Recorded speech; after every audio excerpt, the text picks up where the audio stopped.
commence à Dinan, en Belgique, petite ville blottie contre une falaise sur la rive droite de la Meuse. Le 6 novembre 1814, je vois le jour. Moi, Antoine Joseph Sax, dit Adolphe Sax, en tant que premier des 11 enfants de Charles Joseph Sax, mon père, facteur d'instruments réputé. C'est donc dans un milieu musical que je grandis. Je fais mes études au Conservatoire de Bruxelles et m'initie à la facture instrumentale dans l'atelier paternel. À l'âge de 24 ans, j'apporte des améliorations significatives à la clarinette basse que j'arrive à imposer à la Grande Harmonie de Bruxelles en défiant publiquement l'ancien modèle de Bachmann. 2 sommités musicales françaises étaient présentes ce jour-là. Elles furent impressionnées par ma performance.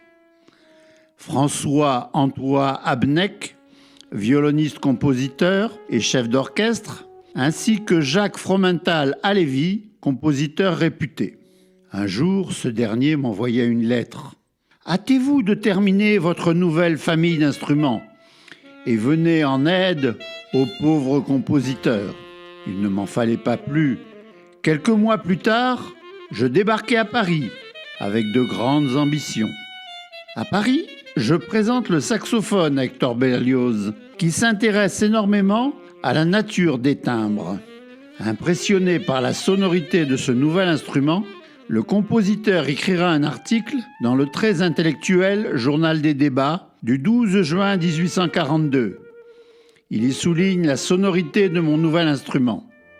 Berlioz confirmera son admiration pour mon instrument en composant sa toute première œuvre avec saxophone.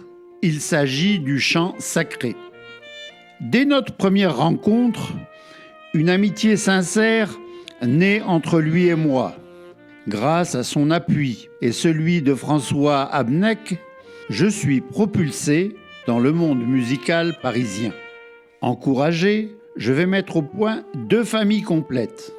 Celle des saxhorns en 1843 et celle des saxophones en 1846, en faisant breveter mon invention. On sait qu'en général, les instruments à vent sont ou trop durs ou trop mous dans leur sonorité.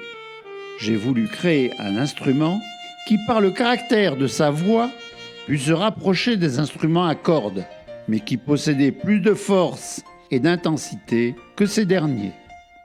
Grâce à mon grand ami Jules Demersmann, flûtiste de renommée et compositeur fécond, de nombreuses pièces pour saxophone sont éditées et le saxophone est peu à peu reconnu.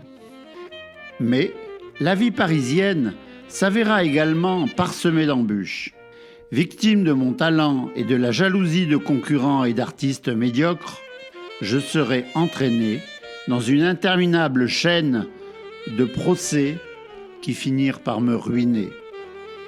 Malgré les nombreux conflits et désagréments auxquels j'ai dû faire face tout au long de ma carrière, j'ai été récompensé à maintes reprises. J'ai obtenu de nombreuses médailles et diplômes aux expositions de l'industrie française et plus tard aux expositions universelles. En 1857, j'ai même dirigé la classe de saxophone au Conservatoire de Paris. Ruiné, je meurs dans la pauvreté à l'âge de 80 ans et je suis inhumé au cimetière de Montmartre. Mes fils continueront d'exploiter pendant quelque temps l'usine paternelle, mais seront contraints de la vendre en 1928 à la maison Selmer. Ainsi, via cette maison prestigieuse, leader mondial du saxophone, mes inventions et mon savoir-faire continuent de faire le bonheur des musiciens.